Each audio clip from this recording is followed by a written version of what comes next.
Colonel ഡിനി, ഞാൻ നേരത്തെ ഇവിടെ ആ ഒരു ആശങ്ക അറിയിച്ചിരുന്നു. ഇപ്പോൾ നോക്കൂ, യുദ്ധം തുടർന്നാലുണ്ടാകുന്ന അതിൻ്റെ പ്രത്യാഘാതങ്ങൾ, അതിൽ ഏറ്റവും കൂടുതൽ ബുദ്ധിമുട്ടുന്നത് നമ്മുടെ മലയാളി സഹോദരങ്ങളാണ്. ഇപ്പോൾ UAE-യിലുള്ളവർ, മിഡിൽ ഈസ്റ്റിലുള്ളവരൊക്കെ ഏറെ ബുദ്ധിമുട്ട് അനുഭവിക്കുന്നു. പലർക്കും ജോലി നഷ്ടപ്പെട്ടു, പലരും തിരിച്ചു വരികയാണ്. ഇവിടെ അവരെ എങ്ങനെ അക്കമഡേറ്റ് ചെയ്യും? പലതരത്തിലുള്ള സന്ദേഹങ്ങളുണ്ട്, സംശയങ്ങളുണ്ട്, ആകുലതകളുണ്ട്. അതൊക്കെ അഡ്രസ്സ് ചെയ്യപ്പെടണം. മാത്രമല്ല, ഇപ്പോൾ നോക്കൂ, ഈ ഇന്ധനങ്ങളുടെ വില വർധന അതൊരു ഭാഗത്ത്, പാചകവാതക വില വർധന അത് മറ്റൊരു ഭാഗത്ത്. അപ്പോൾ സ്വാഭാവികമായും ഇതിനൊക്കെ കൃത്യമായിട്ടുള്ള വിശദീകരണം കൊടുക്കേണ്ടതുണ്ട്. അപ്പോൾ നമ്മുടെ ഭാരതത്തിലെ ഭരണകൂടം പോലും സമ്മർദ്ദത്തിന് അടിപ്പെടുന്ന ഒരു സാഹചര്യമല്ലേ നിലവിലുള്ളത്? ശ്രീ അനിൽ, ഡെഫിനറ്റ്ലി ഒരു സമ്മർദ്ദം ഉണ്ട് എന്ന് വെച്ചാൽ ഡെഫിനറ്റ്ലി ഉണ്ട്, അതിനകത്ത് സംശയമൊന്നുമില്ല. നമുക്ക് കോവിഡ് കാലത്ത് നമുക്കൊരു സമ്മർദ്ദം ഉണ്ടായിരുന്നു. അതൊരു ചാലഞ്ച് ആയിരുന്നു അന്നും, ഇപ്പോഴും അതൊരു ചാലഞ്ച് തന്നെയാണ്. കാരണം ലോകത്ത് എല്ലാ രാജ്യങ്ങളെയും എഫക്ട് ചെയ്യുന്ന ഒരു പ്രതിസന്ധിയാണിത്. അതിനകത്ത് എല്ലാവർക്കും അറിയാവുന്ന കാര്യമാണ്. ഇപ്പൊ നമ്മളിത് പറയുമ്പം അമേരിക്ക എന്നുള്ള രാജ്യത്ത് പോലും ഇപ്പൊ ഏകദേശം 50% മുകളിൽ അവരുടെ പെട്രോളിന്റെയും ഡീസലിന്റെയും വില കൂടിയിട്ടുണ്ട്. അതായത് അവിടെ $1+ ആയി മാറിയിട്ടുണ്ട്. അത് അവിടുത്തെ ഒരു ലിറ്ററിനൊക്കെ, അതായത് വളരെ താഴ്ന്നു കിടക്കുകയായിരുന്നു. അതായത് കോവിഡ് സമയത്ത് കഴിഞ്ഞിട്ട് ഇപ്പോഴാണ് അവരുടെ ഇത്രയും റേറ്റ് കൂടുന്നത്. അതുപോലെ തന്നെ അവർക്ക് അവിടെയും വിലകയറ്റം ഉണ്ടായിട്ടുണ്ട്. അപ്പൊ അമേരിക്ക എന്ന രാജ്യത്തിൽ സ്വന്തമായിട്ട് ഈ പെട്രോളും മറ്റുമൊക്കെ ഉത്പാദിക്കുന്ന ഒരു രാജ്യത്ത് തന്നെയാണ് ഈ വില കൂടുന്നത് നമുക്ക് മനസ്സിലാക്കുക. നമ്മൾ അവിടെ 45-50% കൂടുമ്പോൾ നമ്മളെ ഭാരതത്തിൽ 8 തൊട്ട് 10% വരെ മാത്രമേ കൂടിയിട്ടുള്ളൂ. UAE-യിലും ഇതുപോലെ 45% അടുപ്പിച്ച് അവിടെയും കൂടിയിട്ടുണ്ട്. അപ്പൊ എല്ലാ രാജ്യങ്ങളിലും ഇത് എഫക്ട് ചെയ്തിട്ടുണ്ട് എന്നുള്ളതിനകത്ത് യാതൊരു സംശയമില്ല. അതുപോലെ തന്നെ ഭാരതത്തിൽ അത് എഫക്ട് ചെയ്തിട്ടുണ്ട്. ഭാരതത്തെ സംബന്ധിച്ചോളം നമ്മളെ ഒരു സ്ട്രാറ്റജി, അതായത് ഏറ്റവും ആദ്യം നമ്മൾ ഇതിനകത്ത് ചെയ്തെന്ന് വെച്ചാൽ ഒരു ലഭ്യതയ്ക്ക് ഒരു കുറവ് ഉണ്ടാവാൻ പാടില്ല. ഈ പെട്രോളും ഡീസലും LPG-യും ഒരു കാരണവശാലും നമ്മുടെ ഇവിടുത്തെ പൗരന്മാർക്ക് തെരുവിൽ ഇറങ്ങി നിന്ന് വലിയ രീതിയിൽ ക്യൂലൊക്കെ നിന്ന് വലിയ ആശങ്കയൊക്കെ വരുന്ന രീതിയിലേക്ക് വരാൻ പാടില്ല എന്നുള്ള ഒരു ഫസ്റ്റ് റിക്വയർമെന്റ് അതായിരുന്നു. ഇതുവരെ ഇപ്പൊ 100 ദിവസത്തിന് മുകളിലായി, ഇതുവരെ അങ്ങനെ ഒരു പ്രതിസന്ധി വന്നിട്ടില്ല. പല രാജ്യങ്ങളും നമുക്കറിയാം അങ്ങനെ പ്രതിസന്ധി വന്നിട്ടുണ്ട്, നീണ്ട ക്യൂകൾ കാണുന്നുണ്ട്. പക്ഷെ നമ്മൾ അങ്ങനെ ഒരു അവസരം വന്നിട്ടില്ല. കാരണം അതിന്റെ ഒരു കാരണം നമ്മളെ ഡൈവേഴ്സിഫൈ ചെയ്തു. അതായത് 50% അടുപ്പിച്ച് നമ്മുടെ ഈ ഓയിൽ ഈ സ്ഥലത്ത് നിന്ന് വരുന്ന ക്രൂഡ് ഓയിൽ വരുന്ന സ്ഥലം സ്ട്രേറ്റ് ഓഫ് ഹോർമൂസിന് പകരം നമ്മൾ ഇപ്പൊ റഷ്യയിൽ നിന്ന് ഏകദേശം 42% നമ്മൾ മാറ്റി. വീണ്ടും നമ്മളെ കൂടി വെനസ്വേലയിൽ നിന്ന് വരുന്നുണ്ട്, US നിന്ന് വരുന്നുണ്ട്, ആഫ്രിക്കയിൽ നിന്ന് വരുന്നുണ്ട്. അപ്പൊ അതുപോലെ തന്നെ മാർക്കറ്റിൽ എവിടെ കിട്ടുന്നോ, ആസ് ആൻഡ് വെൻ അവൈലബിൾ എവിടെ കിട്ടുന്നോ അവിടെ നിന്നൊക്കെ നമ്മൾ വാങ്ങിക്കുന്നുണ്ട്. അപ്പൊ ആ രീതിയിൽ വന്നപ്പം നമുക്ക് ഇപ്പോൾ നമ്മുടെ കഴിഞ്ഞ വർഷം എത്രയാണോ ക്രൂഡ് ഓയിൽ വാങ്ങിച്ചാൽ അതിനെക്കാട്ടി കൂടുതൽ നമ്മൾ ഇപ്രാവശ്യം ഇമ്പോർട്ട് ചെയ്തു ഇപ്പം ഈ ഒരു കാലഘട്ടത്തിൽ തന്നെ. അതുകൊണ്ട് ലഭ്യതയ്ക്ക് കുറവില്ല, പക്ഷെ വില കൂടിയിട്ടുണ്ട്, അതിനകത്ത് സംശയമൊന്നുമില്ല. നേരത്തെ $60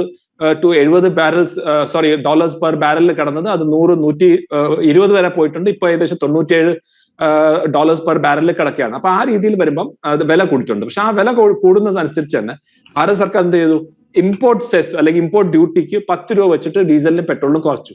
അപ്പൊ അതുകൊണ്ട് നമുക്ക് ഒരുവിധം മാർക്കറ്റിൽ പിടിച്ചു നിൽക്കാൻ പറ്റി. വലിയ രീതിയിലേക്കുള്ള ഒരു വില ഈ പെട്രോളിന്റെയും ഡീസലിന്റെ വില കൂടാതെ നമ്മൾ നോക്കി. അപ്പൊ ഇങ്ങനെ വരുമ്പം അതുപോലെ നമ്മളെ റിഫൈനറീസിന്റെ പ്രൊഡക്ഷൻ കൂട്ടി. നമ്മൾ റിഫൈനറീസിൽ നമ്മൾ ഈ വരുന്ന ഓയിലിന് ക്രൂഡ് ഓയിലിന് റിഫൈൻ ചെയ്യുന്ന അവരുടെ കപ്പാസിറ്റിക്ക് മുകളിലാണ് ഇപ്പൊ പ്രവർത്തിച്ചുകൊണ്ടിരിക്കുന്നത്. അപ്പോൾ ആ രീതിയിലൊക്കെ ഉള്ള കുറെ കാര്യങ്ങൾ നമ്മൾ ചെയ്യുന്നുണ്ട്. അതുപോലെ തന്നെ ഇപ്പൊ അടുത്ത കാലത്ത് നമ്മൾ അറിയാം ഇഥനോളിന്റെ അതായത് എഥനോളും പെട്രോളും മിക്സ് ചെയ്തിട്ടുള്ള ഒരു ഇഥനോൾ 85 വരെ ഇന്നലെ മെനഞ്ഞാന്നും നമ്മൾ അതിന്റെ ലോഞ്ച് ചെയ്തു. ഇഥനോൾ E2022 എന്നൊക്കെ പറഞ്ഞിട്ട് നമ്മൾ അതിന്റെ ഫാസ്റ്റ് ഫോർവേഡ് ആയിട്ട് ചെയ്യുന്നുണ്ട്. അപ്പൊ അങ്ങനത്തുള്ള കാര്യങ്ങൾ ചെയ്തുകൊണ്ട് അത് ഇമ്മീഡിയറ്റ് ആയിട്ട് റിസൾട്ട് വന്നില്ലെങ്കിൽ തന്നെ പല കാര്യങ്ങളും നമ്മൾ ഈ ഡൈവേഴ്സിഫൈ എല്ലാം ചെയ്തുകൊണ്ട് അതിനൊരു പിടിച്ചു നിർത്താൻ സാധിച്ചു എന്നുള്ളതാണ് അതിന്റെ യാഥാർത്ഥ്യം.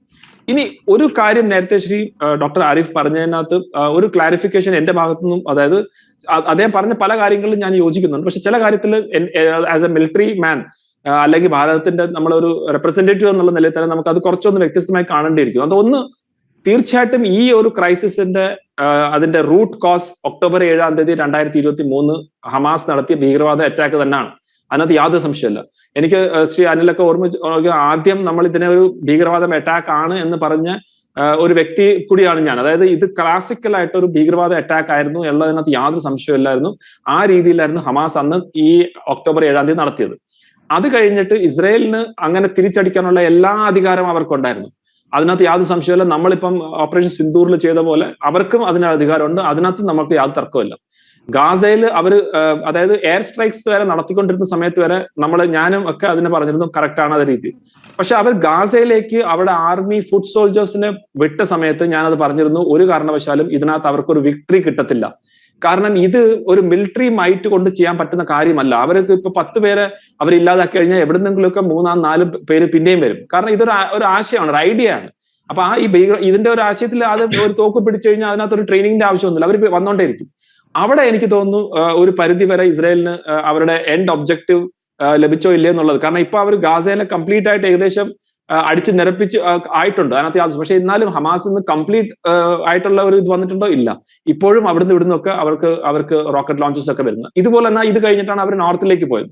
നോർത്തിലും ഞാൻ നേരത്തെ ഫസ്റ്റ് നമ്മൾ ഇന്ററാക്ട് ചെയ്തപ്പോൾ 25 വർഷത്തിൽ ആദ്യമായിട്ടാണ് ലെബനിൽ അവർ ഓൾമോസ്റ്റ് സൗത്തിൽ നിന്ന് ലിറ്റാനി റിവറിന്റെ ആ ഒരു ലെവൽ വരെ അവർ പോയിട്ടുള്ളത്.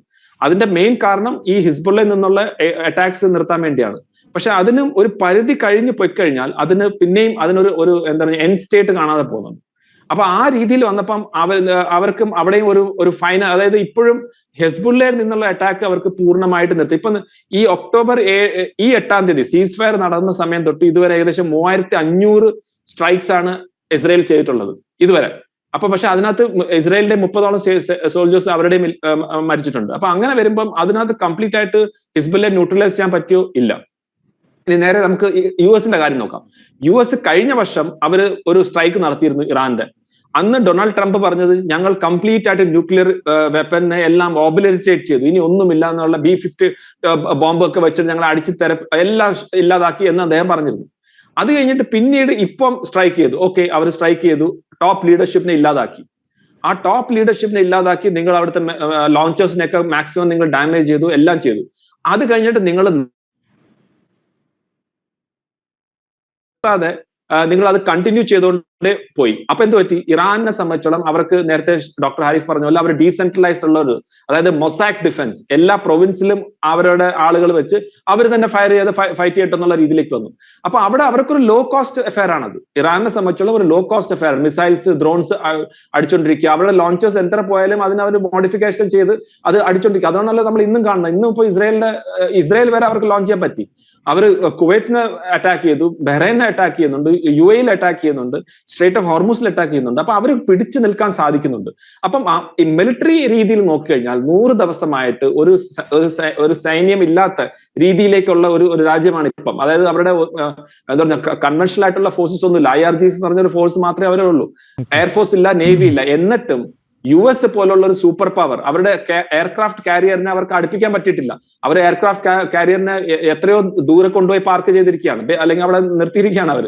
അപ്പൊ അവിടെ ആ രീതിയിലേക്ക് കൊണ്ടുവരാൻ പറ്റുമെങ്കിൽ തീർച്ചയായിട്ടും നമുക്കത് അവരുടെ എന്താ പറഞ്ഞ ആ ഒരു കാര്യം, അതായത് ഇറാൻ ഒരു ഡിഫീറ്റിലേക്കൊന്നും പോയിട്ടില്ല. ഇറാൻ അത് പിടിച്ചു നിർത്തിയിട്ടുണ്ട്. ഇറാൻ എന്നുള്ള ഒരു രാജ്യത്തിന് US എന്നുള്ള രാജ്യമായിട്ട് കമ്പയർ ചെയ്യുമ്പം ആ പിടിച്ചു നിർത്തൽ അവരെ സംബന്ധിച്ചുള്ള അവർക്കൊരു വിക്ടറി ആയിട്ട് കണക്കാക്കാം. ലോകത്തിന്റെ പെർസെപ്ഷനിൽ അവർ പിടിച്ചു നിന്ന് അവർ യുഎസിന്റെ മുന്നിൽ കുത്തിയില്ല എന്നുള്ളൊരു പെർസെപ്ഷനാണ് ഇപ്പൊ നടക്കുന്നത്. US അതായത് ഡൊണാൾഡ് ട്രംപിന് അദ്ദേഹത്തിന് ഇതൊരു എങ്ങനെ എക്സിറ്റ് വരണം, ഓഫ് റാമ്പ് എന്ന് പറയും, എങ്ങനെ ഇതിൽ നിന്ന് ഒരു എന്താ പറയുക മുഖം രക്ഷിച്ച് പുറത്തേക്ക് വരാം, ഓണറബിൾ എക്സിറ്റ് എങ്ങനെ കിട്ടും എന്നുള്ള രീതിയിലാണ് അദ്ദേഹം നിൽക്കുന്നത്. അതുകൊണ്ട് മാത്രമാണ് ഇത്രയും ദിവസമായിട്ട് 100 ദിവസമായിട്ട് ഇത്രയും പ്രശ്നങ്ങൾ ആഭ്യന്തരമായിട്ട് വെറും 19% മാത്രമേ ഈ യുദ്ധത്തിന് സപ്പോർട്ട് ചെയ്യുന്നുള്ളൂ. ഇപ്പം ബാക്കി എല്ലാവരും അദ്ദേഹത്തിന് എഗൻസ്റ്റ് ആണ്. ഓയിൽ പ്രൈസ് റൈസ് ഉണ്ട്, അവിടുത്തെ വിലക്കയറ്റം നടന്നിട്ടുണ്ട്, അവിടെ പൊളിറ്റിക്കലായിട്ട് ധാരാളം പ്രഷർ ഉണ്ട്. ഇതെല്ലാം ലോകത്ത് തന്നെ US എന്നുള്ള ഒരു സൂപ്പർ പവറിന്റെ ഒരു എന്താ പറഞ്ഞ ആ ഒരു ഓറ അതിൽ നഷ്ടപ്പെട്ടിട്ടുണ്ട്. ചൈനയും റഷ്യയും വളരെ ഹാപ്പിയാണ്. ഏറ്റവും കൂടുതൽ ഇതിനകത്ത് ഹാപ്പി റഷ്യയാണ്. അവർ യുക്രൈൻ വാറിനെ കുറിച്ച് ആരും ചർച്ച പോലും ചെയ്യുന്നില്ല. അപ്പൊ ആ രീതിയിൽ നിൽക്കുമ്പം എനിക്ക് തോന്നുന്നു US-ന്റെ ഈ ഒരു യുദ്ധത്തിലേക്ക് അവർ എന്താണോ നേടാൻ ഉദ്ദേശിച്ചത് അത് അവരുടെ ഒബ്ജക്റ്റീവ്സ് നേടിയിട്ടില്ല എന്ന് ഡൊണാൾഡ് ട്രംപിന്റെ തന്നെ അകത്തുള്ള ടീം മെമ്പേഴ്സ് തന്നെ പലരും പറഞ്ഞതായിട്ട് നമുക്ക് പുറത്തു വന്നിട്ടുണ്ട്. അപ്പൊ എനിക്ക് തോന്നുന്നു ആ ഒരു കാര്യം കൂടെ ഉണ്ട്. ഇവിടെ എങ്ങനെയാണ് ഇതിൽ നിന്ന് ഒരു മാന്യമായിട്ടുള്ള രീതിയിൽ നിന്ന് മുഖം രക്ഷിച്ച് പുറത്തേക്ക് വരാം എന്നുള്ള ഒരു ശ്രമമാണ് ഡൊണാൾഡ് ട്രംപ് നടത്തുന്നത്. അങ്ങനെ ഒന്ന് വന്നു കഴിഞ്ഞാൽ എനിക്ക് തോന്നുന്നു ഒരു പരിഹാരം നമുക്ക് ഇതിനകത്ത് കാണാൻ പറ്റും. അതല്ലെങ്കിൽ ഭാരതിനെ സംബന്ധിച്ചോളം കഴിഞ്ഞ വർഷത്തിന്റെ GDP ഗ്രോത്ത് റേറ്റ് 7.77%. അതായത് ഫിനാൻഷ്യൽ ഇയർ 25-26 ഭാരതം കൈവരിച്ച GDP ഗ്രോത്ത് റേറ്റ് ആണ് 7.7%. ഈ യുദ്ധം സ്റ്റാർട്ട് ചെയ്തത് ഫെബ്രുവരി 28 കഴിഞ്ഞ ക്വാർട്ടർ, അതായത് ജനുവരി, ഫെബ്രുവരി, മാർച്ചിലെ ക്വാർട്ടറിൽ നമുക്ക് 7.8% നമ്മൾ ഗ്രോ ചെയ്തു. അതിന്റെ കാരണം എന്ന് വെച്ചാൽ നമ്മളെ ഫണ്ടമെന്റൽസ്, സാമ്പത്തികമായിട്ടുള്ള ഫണ്ടമെന്റൽസ് വളരെ സ്ട്രോങ് ആണ്. അതുകൊണ്ട് തന്നെ എനിക്ക് തോന്നുന്നു ഭാരതം കുറച്ചും കൂടെ ദിവസങ്ങൾ ഇങ്ങനെ പോയാലും നമുക്ക് പിടിച്ചു നിൽക്കാൻ സാധിക്കും. പക്ഷേ ഏറ്റവും കൂടുതൽ ബാധിക്കുന്നത് നമ്മളെ ഈ മിഡിൽ ഈസ്റ്റിലും ആ പ്രദേശത്ത് ജോലി ചെയ്യുന്നതും അവിടെ താമസിക്കുന്ന നമ്മളെ ഭാരതീയരാണ്. അതിനകത്ത് യാതൊരു സംശയമില്ല. പലർക്കും ജോലി നഷ്ടപ്പെടുന്നുണ്ട്, പല പ്രശ്നങ്ങളും ഉണ്ട്. അതിന് നമുക്ക് എന്തെങ്കിലും പരിഹാരം കാണാം. എനിക്ക് തോന്നുന്നു പ്രൈം മിനിസ്റ്റർ മോദിയുടെ അണ്ടറിൽ അത് ഓൾറെഡി കാര്യങ്ങൾക്ക് അതിനുവേണ്ടിയുള്ള നീക്കം നടക്കുന്നുണ്ട്. പക്ഷെ അത് നമ്മൾ മാത്രം വിചാരിച്ചാൽ ചെയ്യാൻ പറ്റുന്ന ഒരു കാര്യമല്ല. അതാണ് ഏറ്റവും അൺഫോർച്ചുനേറ്റ് ആയിട്ടുള്ള കാര്യം. അതിനകത്ത് നമുക്ക് എത്രമാത്രം ചെയ്യാൻ പറ്റും, എനിക്ക് തോന്നുന്നു മാക്സിമം നമ്മുടെ ഭാഗത്തുനിന്ന് എന്തൊക്കെ ചെയ്യാൻ പറ്റുമോ തീർച്ചയായിട്ടും ചെയ്യാം എന്ന് മാത്രമേ എനിക്ക് പറയാൻ പറ്റൂ.